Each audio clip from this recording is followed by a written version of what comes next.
नमस्कार दोस्तों, स्वागत है आपका डेली करंट अफेयर्स में। दोस्तों, आज की वीडियो है 28 दिसंबर 2024 के महत्वपूर्ण करंट अफेयर के बारे में। तो चलिए दोस्तों, आज की वीडियो शुरू करते हैं। आज की वीडियो का question number 1, doctor Manmohan Singh का निधन किस दिन हुआ? तो डॉक्टर मनमोहन सिंह का निधन हाल ही में 26 दिसंबर 2024 को हुआ। सी ऑप्शन इसका सही जवाब है। तो पूर्व प्रधानमंत्री डॉक्टर मनमोहन सिंह का 26 दिसंबर 2024 को 92 वर्ष की आयु में अखिल भारतीय आयुर्विज्ञान संस्थान एम्स में निधन हुआ। डॉक्टर मनमोहन सिंह के बारे में जान लेते हैं। तो इनका जन्म हुआ 26 सितंबर 1932 को गाह, उस समय के अविभाजित पंजाब, जो कि अब पाकिस्तान में है। अवार्ड और ऑनर्स का देख लेते हैं इनका। तो अदम स्मिथ प्राइज 1956 में, पद्म विभूषण 1987 में, Jawaharlal Nehru birth sanitary award 1994-95 में इनको मिला। Finance minister of the year 1993 में सम्मानित किया गया। आउटस्टैंडिंग पार्लियामेंट अवार्ड 2002 में, वर्ल्ड स्टेशनमैन अवार्ड 2010 में, इंदिरा गांधी अवार्ड 2017 में और लाइफ टाइम अचीवमेंट अवार्ड इन्हें 2023 से इन्हें सम्मानित किया गया। क्वेश्चन नंबर 2, हाल ही में 100% ग्रामीण घरों में पाइप जलापूर्ति हासिल करने वाला पांचवां राज्य कौन सा है? तो पांचवां राज्य बन गया है पंजाब। B option Punjab. तो हाल ही में पंजाब ग्रामीण घरों में 100% पाइप जलापूर्ति हासिल करने वाला पांचवां राज्य बन गया है और ये काम केंद्र सरकार की योजना हर घर जल के तहत किया गया है। हर घर जल योजना के बारे में जान लेते हैं। तो यह योजना जल जीवन मिशन का एक भाग है। तो जल जीवन मिशन का भाग है हर घर जल योजना, और भारत सरकार ने वर्ष 2019 में इस योजना को शुरू किया था। इसे दिसंबर 2024 तक पूर्ण करने की बात कही गई थी। इसे भारत में जल शक्ति मंत्रालय द्वारा लॉन्च किया गया था और इसका लक्ष्य है देश के हर घर को पाइप जल कनेक्शन उपलब्ध कराना। इस योजना में घरों तक पाइप जल कनेक्शन उपलब्ध कराने के अलावा ग्रामीण स्कूलों, आंगनवाड़ी और सामुदायिक भवनों में पाइप जल कनेक्शन की स्थापना करना भी शामिल है। क्वेश्चन नंबर 3, हाल ही में स्वर्ण पुरस्कार किस संस्था ने जीता है? तो स्वर्ण पुरस्कार जीता है राष्ट्रीय इस्पात निगम लिमिटेड ने। तो राष्ट्रीय इस्पात निगम लिमिटेड ने स्वर्ण पुरस्कार जीता है। तो हाल ही में राष्ट्रीय इस्पात निगम लिमिटेड ने आंध्र प्रदेश के राज्य ऊर्जा संरक्षण मिशन द्वारा आयोजित राज्य ऊर्जा संरक्षण पुरस्कार 2024 प्रतियोगिता में प्रतिष्ठित स्वर्ण पुरस्कार जीता है। राष्ट्रीय इस्पात निगम लिमिटेड को यह प्रतिष्ठित स्वर्ण पुरस्कार पिछले 3 वर्षों के दौरान ऊर्जा संरक्षण प्रयासों के कार्यान्वयन तथा अपशिष्ट ऊर्जा में दक्षता और लौह और इस्पात श्रेणी में ऊर्जा संरक्षण में महत्वपूर्ण पहल के लिए प्रदान किया गया है।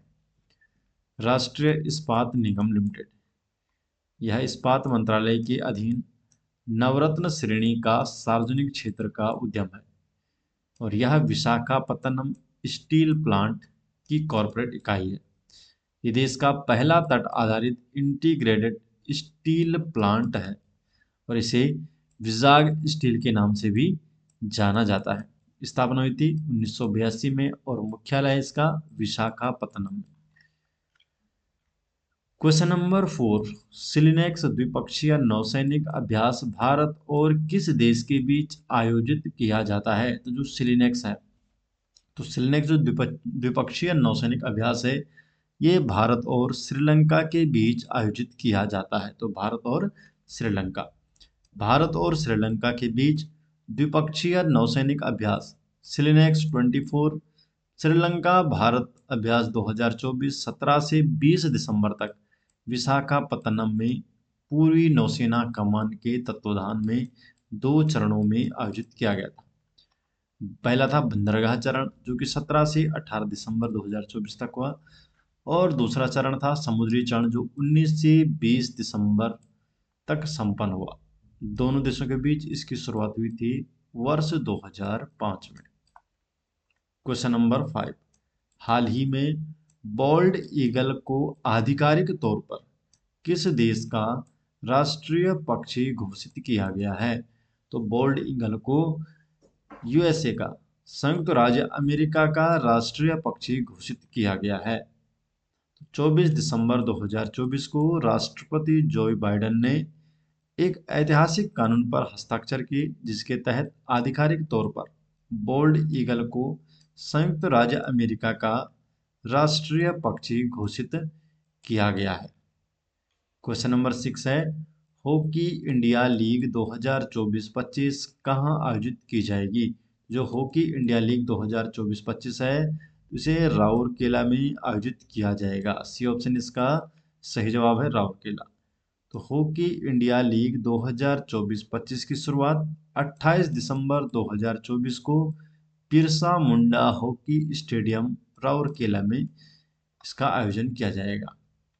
क्वेश्चन नंबर 7, प्रधानमंत्री राष्ट्रीय बाल पुरस्कार के पुरस्कारों के लिए निम्नलिखित में से कौन सी श्रेणियां शामिल की गई है? इसमें कौन सी श्रेणियां शामिल की गई है? इसमें कला और संस्कृति, वीरता, नवाचार, विज्ञान और प्रौद्योगिकी, सामाजिक सेवा, खेल और पर्यावरण, ये श्रेणियां शामिल की गई है प्रधानमंत्री राष्ट्रीय बाल पुरस्कार श्रेणियों में। तो राष्ट्रपति द्रौपदी मुर्मू ने 26 दिसंबर 2024 को नई दिल्ली में 17 बच्चों को प्रधानमंत्री राष्ट्रीय बाल पुरस्कार प्रदान किए और इन बच्चों को कला और संस्कृति, वीरता, नवाचार, विज्ञान और प्रौद्योगिकी, सामाजिक सेवा, खेल और पर्यावरण में उनकी उपलब्धियों के लिए सम्मानित किया गया है। क्वेश्चन नंबर 8 है, भारत में हर वर्ष किस दिन को वीर बाल दिवस के रूप में मनाया जाता है? तो वीर बाल दिवस के रूप में 26 दिसंबर को मनाया जाता है वीर बाल दिवस। गुरु गोविंद सिंह के सबसे छोटे बेटों जोरावर सिंह और फतेह सिंह की बहादुरी की याद में हर साल 26 दिसंबर को वीर बाल दिवस मनाया जाता है। 1705 में उन्हें आनंदपुर साहिब में मुगल सेना ने पकड़ लिया था और उन पर इस्लाम धर्म अपनाने का दबाव डाला गया और मना करने पर उन्हें शहीद कर दिया था। प्रधानमंत्री नरेंद्र मोदी ने उनके बलिदान का सम्मान करने के लिए 2022 में 26 दिसंबर को वीर बाल दिवस के रूप में घोषित किया और 2024 में पीएम नरेंद्र मोदी ने नई दिल्ली में आयोजित कार्यक्रम में सुपोषित पंचायत अभियान का शुभारंभ किया। क्वेश्चन नंबर 9, किस मंत्रालय ने राष्ट्रीय त्योहारों के बारे में जानकारी तथा सुविधाजनक पहुंच प्रदान करने के लिए राष्ट्र पर्व वेबसाइट और ऐप पेश किया है? तो ये क्या है? रक्षा मंत्रालय ने। ए ऑप्शन इसका सही जवाब है। तो रक्षा मंत्रालय ने राष्ट्र पर्व वेबसाइट और मोबाइल ऐप लॉन्च किया है और ये नागरिकों को मंत्रालय द्वारा आयोजित राष्ट्रीय त्योहारों की जानकारी तक आसान पहुंच प्रदान करता है। इस प्लेटफॉर्म का उद्देश्य है राष्ट्रीय उत्सवों के बारे में भागीदारी और जानकारी के लिए विवरण प्रदान करना। तो दोस्तों ये हो गए आज 28 दिसंबर 2024 के महत्वपूर्ण करंट अफेयर और ये सभी नोट्स आपको मिल जाएंगे हमारे टेलीग्राम चैनल में जिसका लिंक आपको डिस्क्रिप्शन में दे दिया गया है। तो मिलते हैं दोस्तों नेक्स्ट वीडियो के साथ, तब तक के लिए आपका बहुत बहुत धन्यवाद।